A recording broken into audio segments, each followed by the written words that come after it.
Hello,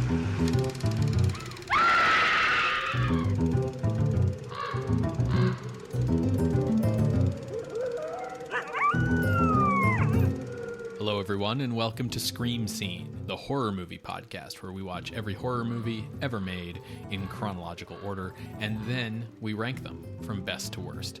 My name's Ben. And I'm Sarah. Thank you so much for listening to us today. How you doing today, Sarah? Doing all right. We saw Dune last night. Yes. So just been thinking about worms a lot. Just been thinking about Dune a lot. Worms. But yes, the dunes that they swim through. Been listening to the soundtrack today. Oh, nice. Yeah, it's a good soundtrack. Yeah, it was a good movie. Good movie. How are you, Ben? I'm doing all right. Good. Yeah. Things are getting busy for you at work as you ramp up for this Japanese theater series of films? Yes. So for the Calgary Cinematheque, our next series of screenings from November 18th to February 3rd is themed around Japanese theater. So it's films that either adapt like Japanese plays or use elements of Japanese theatrical traditions in them. So we are starting, for instance, with Akira Kurosawa's Throne of Blood from 1957, which is famously an adaptation of Macbeth transposed to feudal Japan, which incorporates like elements of like no theater into its mise en scène and everything like that. And so all of the features that we're showing have elements of no, kabuki, or bunraku. And I'm really excited for all of them. They all look super dope. There isn't like a loser in the bunch, so I'm really excited. So it's all Japanese all the time for you right now. Yes, because tonight's film is a Japanese film. We are watching KAIDAN KASANE-GA-FUCHI from 1957. That means The Ghost Story of Kasane Swamp, and is directed by Nobua Nakagawa. So given the fact that Ghost Story is in the title, this will be much more likely to be horror than last week's film from Nakagawa. Yes. Last week we also had issues with subtitles. Do we anticipate similar issues with this one? Should be better this time around. Should be better. The English is still Google translated, but it's translated from like provided Japanese subtitle text. Oh, okay. So it's not just having to like listen and guess. It can just translate the words. Exactly. Yeah. So we're not getting like so much of an on the fly thing as last time. This film came about in 1957 as Nobua Nakagawa moved from big studio Toho to their competitor, Shin Toho. Literally new Toho, right? That's right. Which both of those were two of the 6 major studios in the golden age of Japanese cinema. The other ones were Daiei, Nikatsu, Shochiku, and Toei. As you might kind of guess from the name, Shin Toho had been founded in 1947 by Toho defectors following a failed strike. By the late 1950s, films in like the horror, supernatural, fantasy, sci-fi mold were filling Japanese theaters, whether they were domestic products or imports from overseas. So you had like the sci-fi kaiju films coming out of Toho from Ishiro Honda, and you also had like the Hammer horror films were huge in Japan. So Shin Toho decided to compete in this market by producing a large number of such films. They did like kind of a sci-fi superhero series called Starman, lots of kind of these sorts of things. And they brought over Nakagawa to direct a series of horror films primarily based on traditional Japanese ghost stories, starting with this one. So you set up that this is adapting a traditional ghost story. That being said, there's not a lot I could find about the author, I'll put author in quotation marks, and the story itself. What I do know is that the story comes from the mind of a man named Sanyutei Encho, who was born as Jirokichi Itsubuchi. He was born in 1839. And now the reason why I have like author in quotation marks is because he was an oral storyteller. He didn't like write and publish. Other people did that of his stories. Oh, okay. Yeah, so he's definitely the creator, but author I feel like implies that he wrote them down. So he followed in the steps of his father, who was known as Tachibanaya Entaro, who was also an oral storyteller. This tradition of oral storytelling is called rakugo in Japan, which I had never heard of. So this was really interesting to me to learn about. Someone who is an oral storyteller is called a rakugoka. Okay. And when you are, for lack of a better word, performing your story, you're up on a stage. You sit on basically a stand called a koza, and you have a fan and some pieces of cloth as your only props. And you sit there and you tell the story. It tends to be either monologues or like you're narrating the story, but you're the only person speaking. It's not like other people come on to voice different things. Sure. Some people kind of compared it to like a stand-up comedian, but I feel like that's not quite exactly the same, both because someone's sitting down, but also there were many different genres, from comedy to drama, ghost stories, etc. Got it.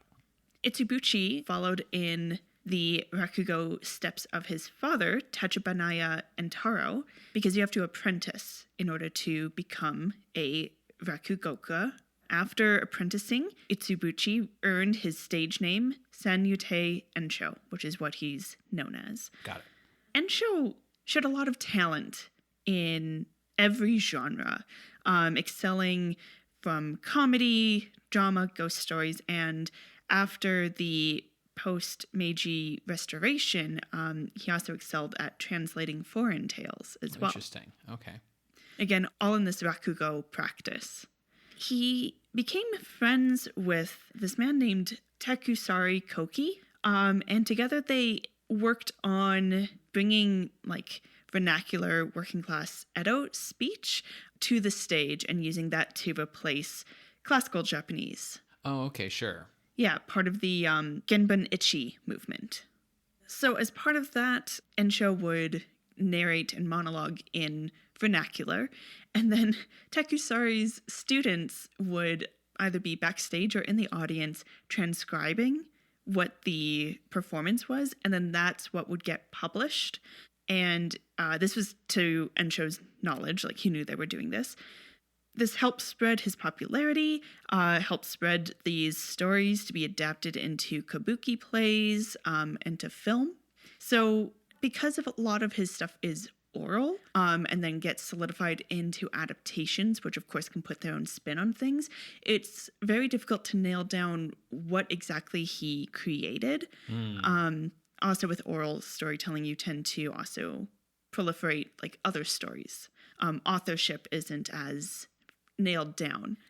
So what I could determine is that besides this story, Encho is most well known for Kaidan Botandoru, which is the peony lantern ghost story. Also could be translated as the inn at Kuriho. Encho would pass away in 1900 at 61 years old. From what I could tell, this story of his that is adapted into this film was first performed in 1888, so that would be only 2 years before his death. And what is interesting is this title that I found is Shinkai Kasane-Ga-Fuchi, which is the true view at Kasane Swamp. And I think that's interesting because the last Yatsuwa Kaiden adaptation we saw put a lot of emphasis on like, well, who's telling the truth? And so this is like, well, this is really what happened at Kasane Swamp. Unrelated to Yatsuwa Kaiden, but I just think it's interesting. For sure. Again, because it's an oral story, I couldn't find any specifics on what the original version looked like.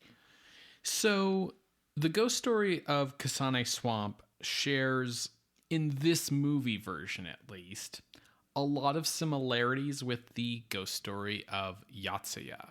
And this film version of it, Nakagawa's film version of it, is often considered something of a practice run for his later highly acclaimed version of Yotsuya Kaiden, which used much of the same cast and crew as this movie. So that film, Tokaido Yotsuya Kaiden, came out in 1959. Shin Toho would also later remake this movie in 1960 in like widescreen with a different director. And then that director would remake this movie again in, I want to say 1971 in color. Okay. So like Yotsuya Kaiden, this is a story that's like been adapted to film a few different times. Mm-hmm. Actor Tetsuro Tamba plays the role of Omura, and he would go on to be familiar to Western audiences for his roles in films like Three Outlaw Samurai in 1964, Kaiden in 1964, as Japanese intelligence chief Tiger Tanaka in You Only Live Twice in 1967, in Prophecies of Nostradamus in 1974, The Story of Ricky in 1991, and as the voice of the Cat King in The Cat Returns in 2002. The film's score is by Michiaki Watanabe, who would go on to score Nakagawa's other horror films, including Tokaido Yotsuya Kaiden and Jigoku in 1960, as well as later scoring several tokusatsu television series, such as Mazinger Z, Himitsu Sentai Gorenger, Spider-Man, and many later Sentai shows. KAIDAN KASANE-GA-FUCHI, also known as The Depths in English, was released on July 10th, 1957 on a double bill with Kaiden Honjo Nanafushigi, the ghost story of the Seven Wonders at Honjo from director Goro Kataro. Neither film received an English dub, but KAIDAN KASANE-GA-FUCHI has received like English subtitled releases as The Depths, whereas Ghost Story of the Seven Wonders at Honjo, aka Seven Mysteries, as best as I could tell, has like never gotten any kind of English language release. Okay. Will we be watching that movie? I couldn't find a copy of it anywhere that was like available for us to watch, so we're going to be skipping that one. But this movie I did find a copy of on YouTube that I've put onto our YouTube playlist. Okay. Well, folks, hopefully you can watch along. You're going to hear a brief musical interlude, and when we come back, we will discuss KAIDAN KASANE-GA-FUCHI from 1957, directed by Nobua Nakagawa. See you on the other side, everybody.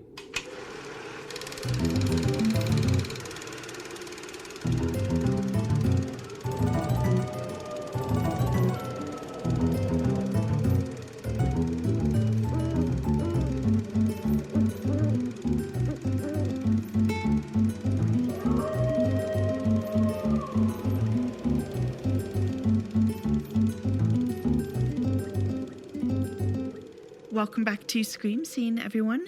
We just finished watching KAIDAN KASANE-GA-FUCHI from 1957, directed by Nobua Nakagawa. Ben, what did you think? This was a lot of fun. It was really good. Yeah, nice little watch. And the subtitles worked out for us, so we could actually, follow what was going on. Yeah, they... Also, a less complicated plot than Nakagawa's last movie. For sure. There's, some spots where the subtitles are, a little rough. Yeah, they got confused about pronouns. Yeah, pronouns were something that confused it a lot, but for the most part, it was completely understandable. Yeah, it was great. Yeah, I really enjoyed this. Japanese ghosts, man. They're gonna fuck you up. So let's talk about the plot line. Yes. It is semi-convoluted. Not really. It's more complicated than the simplest version of Yotsuya Kaiden we've seen, but not nearly as complicated as the most complicated version of Yotsuya Kaiden we've seen. When we start, it is 1773, and we see that there is a blind masseuse named Sotetsu who is leaving home. He's leaving his daughter, Ruri, to go see a nearby samurai whose name is Fukami, because Fukami owes Sotetsu money, and he's come and calling. Now, once he's there, Fukami refuses, and brutally murders Sotetsu. Like, to the point where it was a little comical because he just won't die. Yeah, he takes a long time to die. Yeah. But it is, like, meant to be brutal. And Fukami has his servant Kanzo dispose of the body in the nearby Kasane swamp. Now, Kanzo does as he's told, but tells the body of Sotetsu, like, hey, please don't haunt me. Like, I'm told by my master to deliver you here. Here is a scythe to help fight demons in the afterlife. And remember, this is Kanzo giving this to you, so don't be mad at me. And then pushes the box into the swamp. Now, Fukami begins to be haunted by Sotetsu's ghost. Fukami's kind of a dick, so he deserves this. Yeah, I mean, he killed a blind man because... he refused to give him money that he owed him. Right, exactly. Like, even, like, half. Like, yeah. And it's like, where else is this guy going to get money, right? Like, it's slow season for the masseuse business. Well, yeah, and it's like, ostensibly he killed him because he didn't ask politely enough, basically. Yeah. Like, how dare you talk to a samurai like that? So, yeah, he's a dick. Yeah. And in the fashion of Japanese hauntings that we've seen before, Sotetsu's ghost appears to Fukami, and he'll slash at it with his sword, and oops, it's your wife that you just killed. And his wife has a good line that says, like, beware the curse of the dead, or something like that. Now, Fukami is scared and angry, and he runs to where he knows Sotetsu's body to be, so he runs towards Kasane swamp and is waving his sword at the floating head above him, and then, like, gets sucked into the swamp water and is dead. In the midst of all this tragedy, Kanzo takes Fukami's son, who is like a baby, to Edo to be raised by a family who owes the Fukami family a favor. Because Kanzo's like, I'm an old man, I can't raise you. 20 years later, we see that the son goes by the name Shinkichi, and he is a servant to the family, to the household, and specifically the family's daughter, Ohisa. They try to play it off, but they have a crush on each other, which is only going to end in tragedy because he's a servant. They do know he's a son of a samurai, but he's still, like, lower class than she is, and she has been betrothed to the richest family in Edo. But it's kind of like an open secret that they have a crush on each other, much to the displeasure of Ohisa's betrothed, Seitaro. Now, Ohisa is receiving shamisen lessons, which is kind of that Japanese guitar that has a very long neck and has that traditional sound. So Shinkichi will escort her to her lessons, and we see that Ururi, Sotetsu's daughter, has grown up to be this teacher. And because Shinkichi, stays during the lessons when he really doesn't have to, he catches the displeasure of Samurai Omura, who believes that Shinkichi wants to get with Ururi when Omura wants to get with Ururi. So one night, Omura is basically about to force himself on Ururi when Shinkichi arrives late at night to pick up music that had been forgotten that day. Now, this is lucky for Ururi because it means that it interrupts what Omura is up to, and in a way that is unclear whether she always had this crush or if she's just hoping that Shinkichi will stay because she's in danger. Ururi confesses her love to Shinkichi, and he ends up staying the night. Now, this is a bit scandalous when he returns to his work in the household the next day, so he's let go. He goes out on the street, and Ururi eventually invites Shinkichi to come live with her as husband and wife. Now, again, it's, like, clear that, like, they've had sex, and it's clear that, like, there is, like, I guess you could say, like, affection, but it's unclear if it's, like, true love.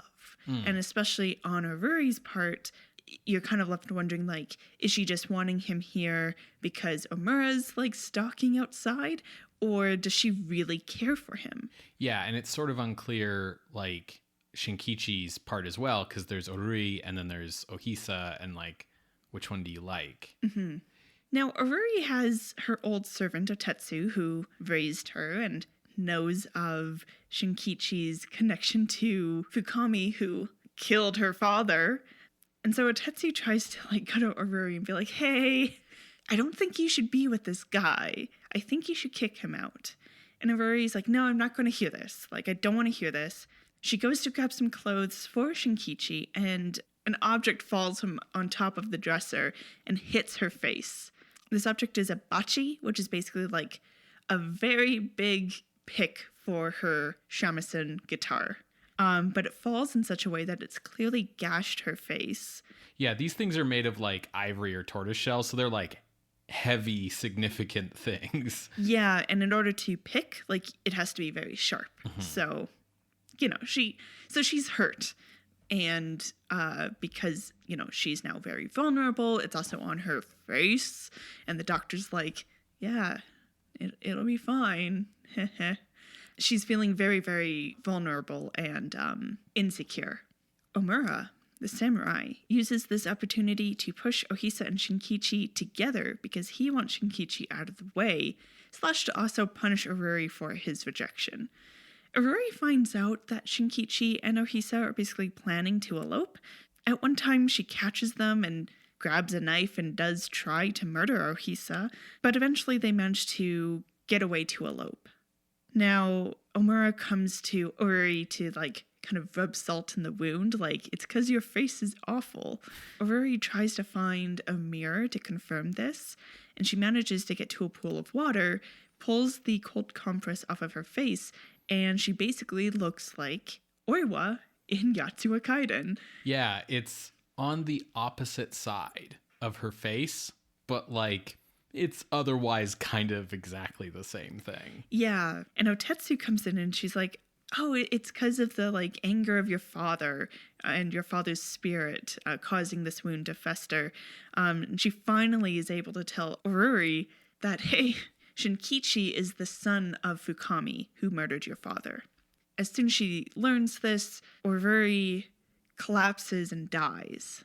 I think, if memory serves, she bumps into something else and something else falls and clunks her on the head. Yeah, that's fair. But so she dies. Yeah. That's the very accident prone, our Oruri here. She doesn't have any more depth perception, Ben. Come on.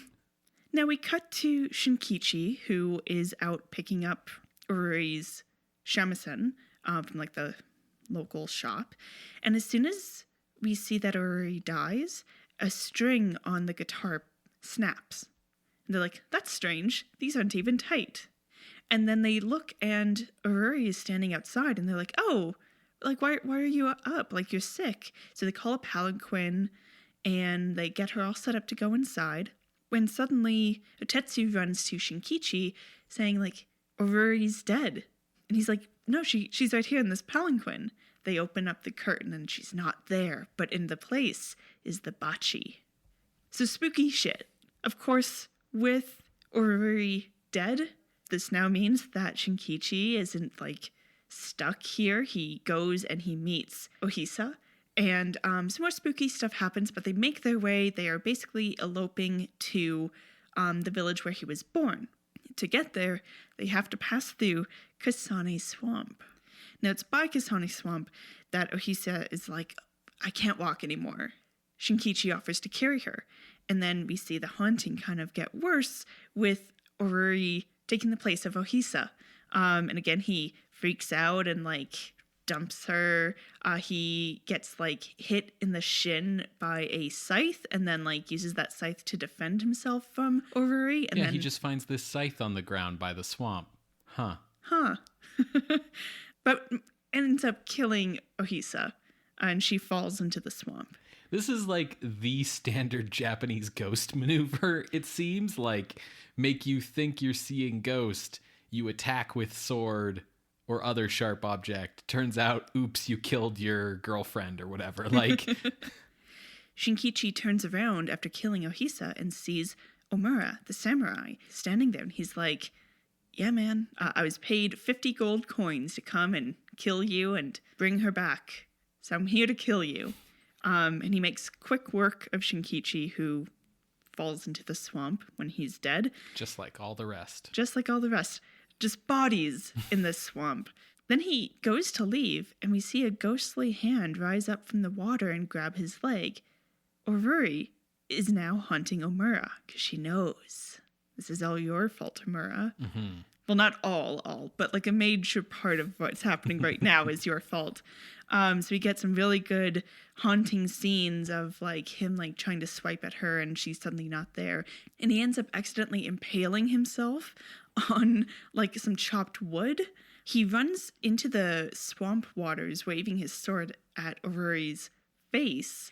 And then out of nowhere, so Tetsu, her dead father, rises from the water, grabs onto the samurai, and drags him down into the depths. The next thing we see are the servants Kanzo and Otetsu praying for the young souls of Oruri, Ohisa, and Shinkichi to go to Buddha and go to heaven. The end.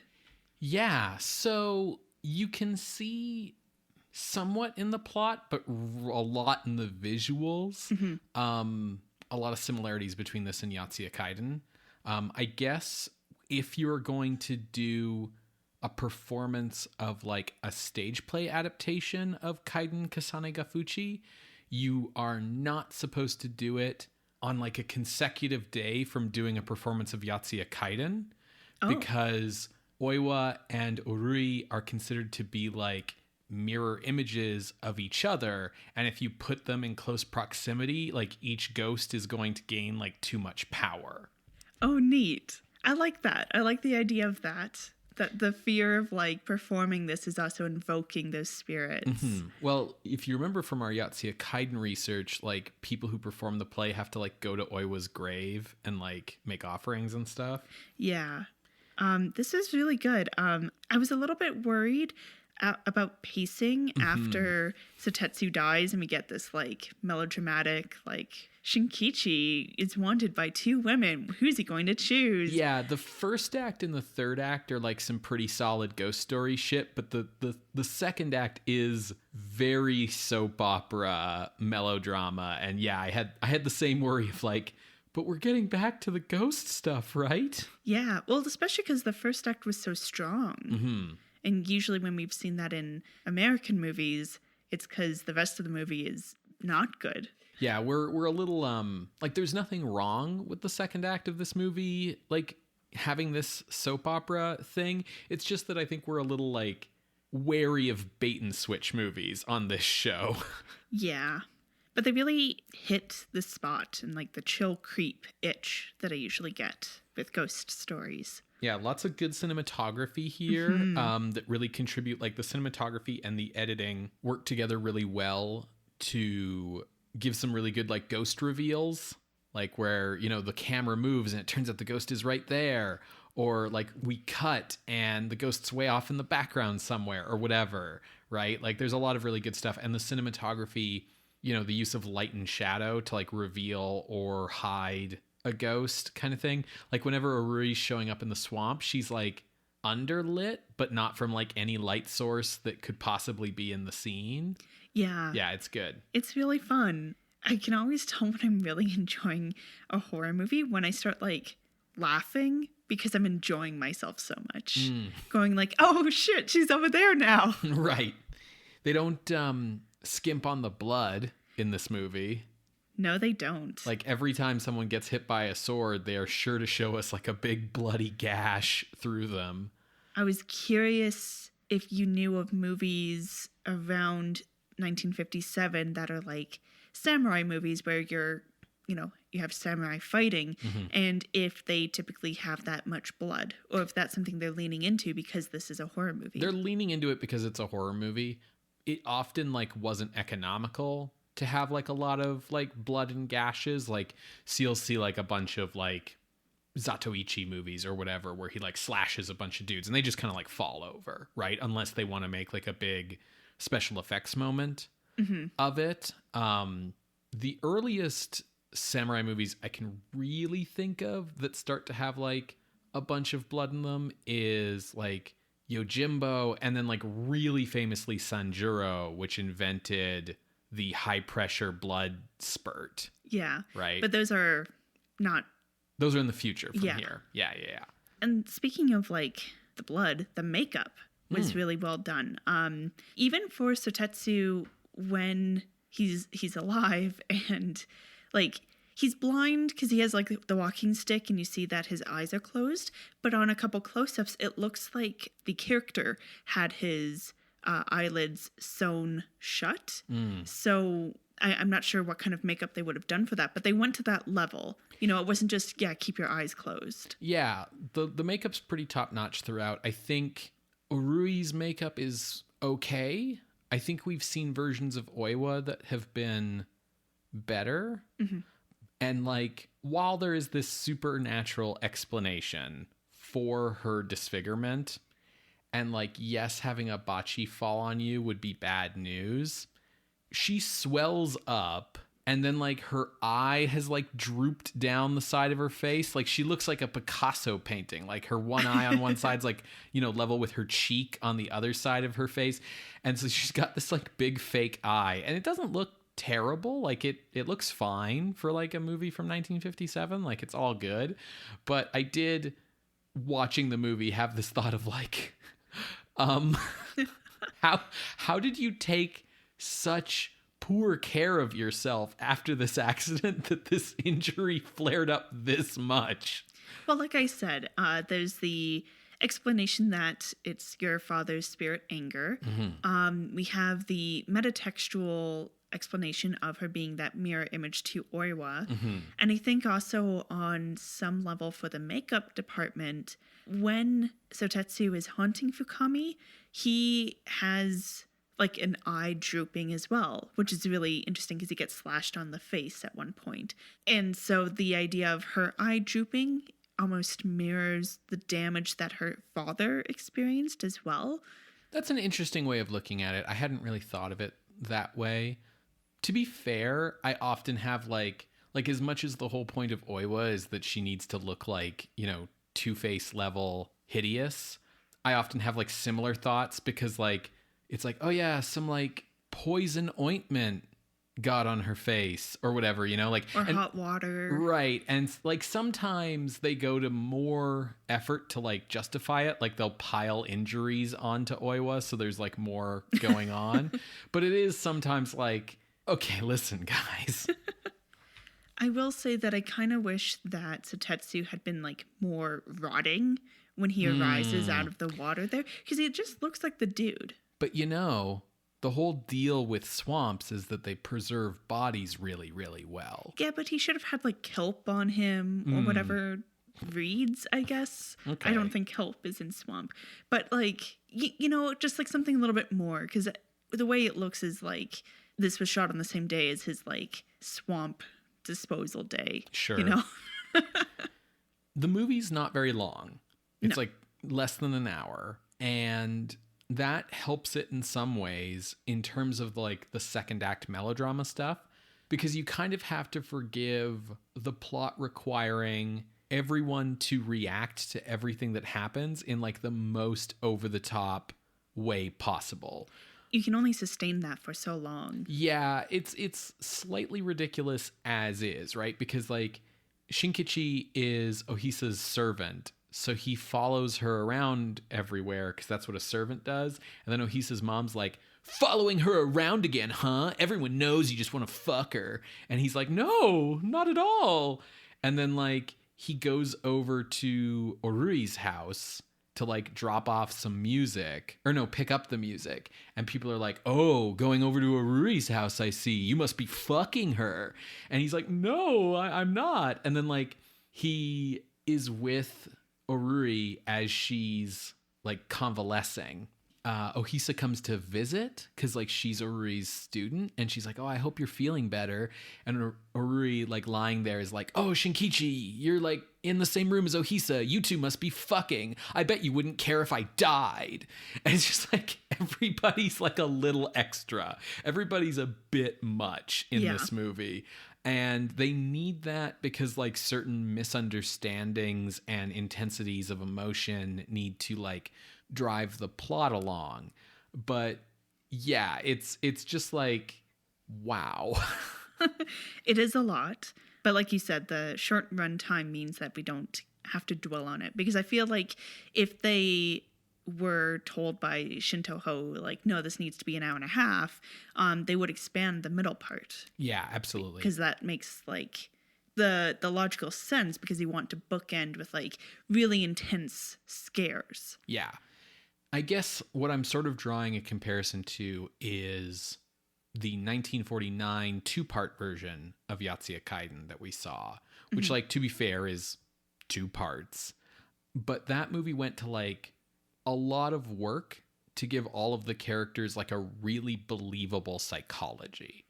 And this movie does not. This movie, I think, is much more in, like, a more theatrical, you know, ghost story kind of tradition. I mean, even the ending here, like, calling this a ghost story feels very, very apt, not just because it's a story with a ghost in it, but, like... It's a story with several ghosts. Yes. But the way the movie ends with the kind of, like, oh, the ghost's over here, now it's over here, oh, you fell into the swamp, like, feels very much like the kind of story that someone would, you know, tell at... I mean, I was about to say, like, over a campfire, but I guess, like, on a stage sitting down with a fan and a scarf. A piece of cloth, but yes. Oh, sure. What is a scarf if not a piece of cloth? But yeah, like, it feels like the kind of ghost story that you would tell someone. Yeah. Yeah, I really enjoyed this. I think the acting was all very well done, especially Ruri, because you have to, like, have a lot of intensity, especially when her face is covered and she manages to bring a bit of intensity to her one-eyed stare. Yeah, you have to also take her from being, like, sweet and likable and attractive to being this, like, dark, vengeful sort of ghost. Like, Oiwa, as a comparison, like, Oiwa starts off kind of pathetic and just goes downhill from there. Or Ruri has to start off, like, yeah, like, charming and likable. So there's sort of a greater contrast there. Absolutely.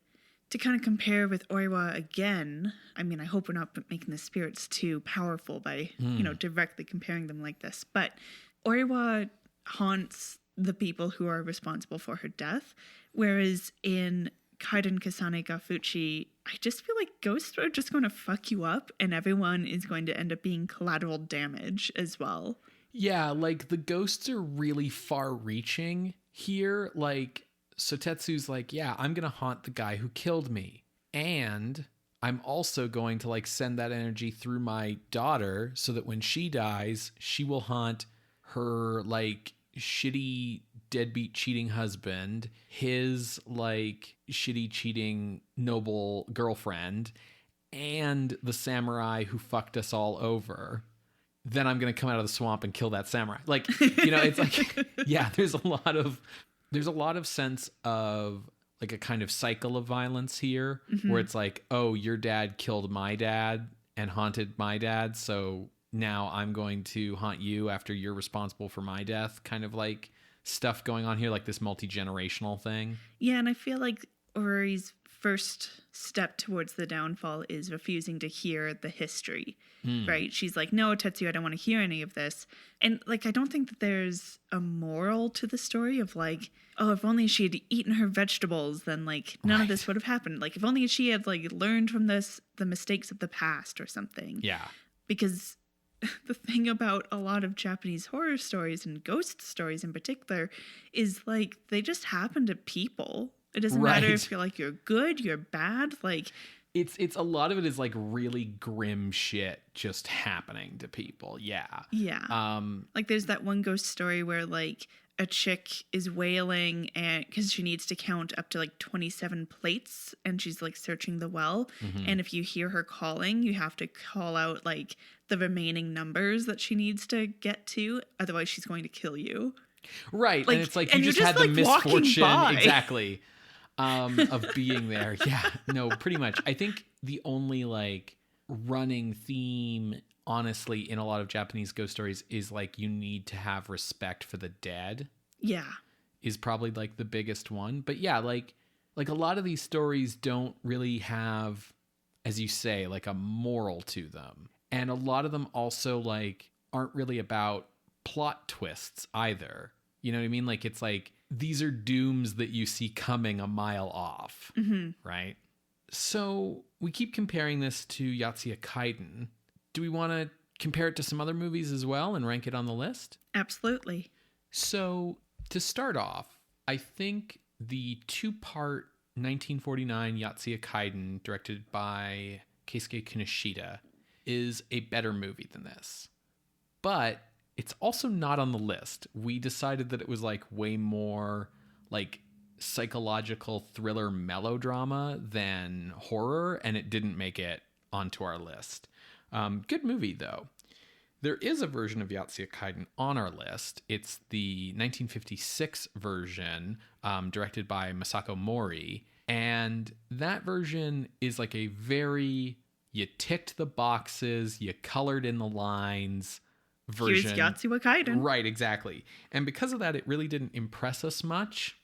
Yeah, it's ranked at number 123. So immediately I was like, yeah, this is better than that. Mm-hmm. But how much better?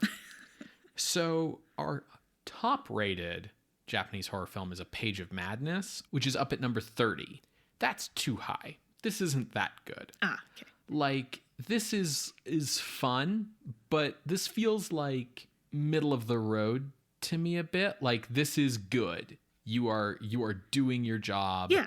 This is good. But like, it doesn't feel like, you know, top 30. Right. Like a special classic of the ages. Yeah. So I was looking around like, okay, what other fucking Japanese horror movies we got on this list? Well, the next one on the list that comes to mind is Jujin Yuki Otoko. Right. Because that's the other like most recent Japanese horror movie from 1955. It's ranked at number 73. Yeah, and that was a bit low to me for this. So I started looking from there. Okay. I started at 73 and started looking up. And the first movie where I was like, oh yeah, this is maybe better is Freaks, which is at 64. So I made my floor number 65, below Freaks, above The Devil Commands. And then I sort of kept looking up from there because like Son of Dracula, The Leopard Man, like there's some like okay movies in here, but not like 100%ers. And you know, we have Blood of Dracula and I Was a Teenage Frankenstein, like up at 54 and 55. And those movies are fine. I think this movie might be better, like especially when I think of I Was a Teenage Frankenstein. So my eyes kept going up and I landed on Dementia at 52. And I think Dementia's better than this film. I think Dementia's more special. It's got like more going on. People talk about this movie being like Nakagawa's like dress rehearsal for Yotsuya Kaiden, and that's not quite true because he has a couple horror movies in between, but I did see what they mean in the sense of this movie feels like, oh, the person making this like could do something really good. Like this is good, but like there's a potential here for better. Yeah. So my range was 53 to 65, below Dementia or below Freaks. Well, my range fits within yours. Oh, interesting. I had the same beginnings. I guess I came to the list in the same process that you did of looking at Yotsuya Kaiden, then up at Jujin Yuki Otoko, etc. So I was just really lost about how to rank this movie. So I started looking at other films we've had in 1957. There's been a lot. And I thought that that would be a good kind of way to, you know, sift the wheat from the chaff. And my eyes fell upon The Abominable Snowman at number 53. So that's from 1957. It has Peter Cushing. And it really manages its tension really, really well, even as it kind of cuts back and forth to like the crew up top and then like the wife back at the village. I think that movie is also like not long. And so I thought that, you know, Abominable Snowman manages to maintain this tension through even the like potentially melodramatic happenings of Peter Cushing realizing that his old friend is actually terrible. Right. It doesn't have the same kind of long middle section where you're wondering if this is a horror movie after all. Yeah. So I made that my ceiling, 53. And then looking down, I stopped at Blood of Dracula at number 55. And the reason I did that is because so Blood of Dracula is where like the chick is at the all-girls school and turns into Dracula because of a mad scientist. And as much as like that sounds super bonkers, a lot of it was very like, I knew when stuff was going to happen because it was very textbook. Point A to point B to point C. KAIDAN Kasane-Ga-FUCHI, I knew what was going to happen. I was like, yeah, he's a boy, she's a girl. They're going to end up falling in love, and then the dad ghost is going to get mad. And like, it obviously went in a slightly different direction, but the main plot points were still there. It couldn't be any more obvious. And so I was like, okay, well, they're both like, you know, hitting the plot points that we know it's going to hit. Blood of Dracula was a bit more tired with it. You know, had some like new energy, but it like, yeah. It was the third time we'd seen the same plot from the same filmmakers. Yeah. Yeah. And it had some like new elements, but yeah. So I felt that KAIDAN Kasane-Ga-FUCHI could go above that. So my range is 53 to 55. Okay. I think KAIDAN Kasane-Ga-FUCHI is better than I Was a Teenage Frankenstein.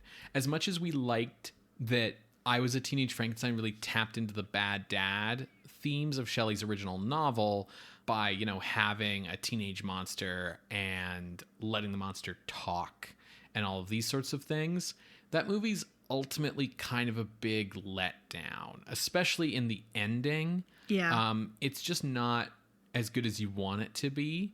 And I think the thing about the potential thing that I identify in this movie, KAIDAN Kasane-Ga-FUCHI is exactly as good as you want it to be.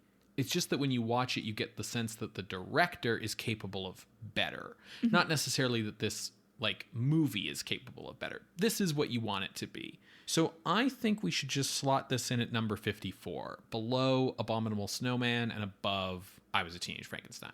Love it. Cool. So going in at the new number 54 is KAIDAN Kasane-Ga-FUCHI, the ghost story of Kasane Swamp, aka The Depths, from 1957, directed by Nobua Nakagawa.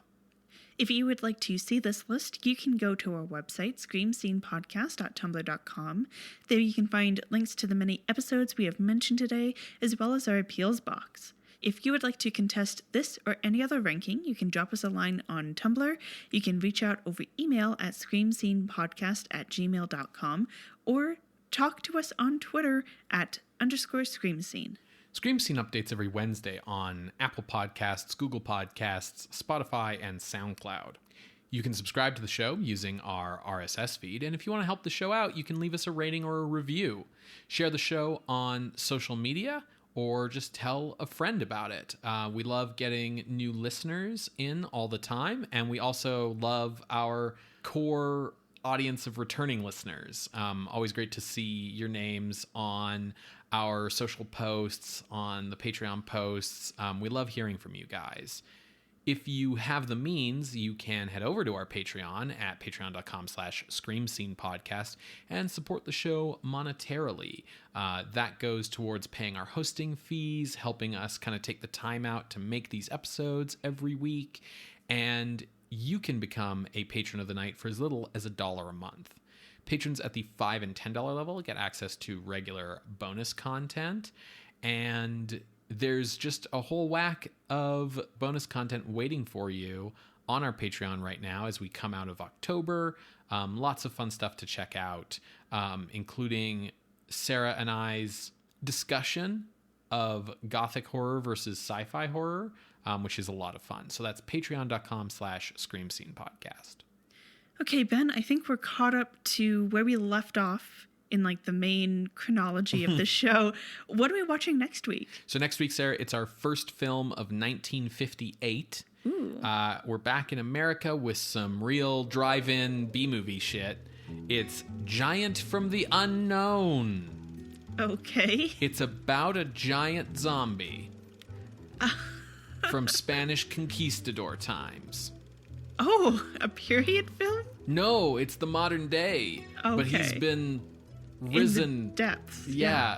From his slumber. Okay. You see. All right. Well, we will see next week, Creatures of the Night. Bye. Bye.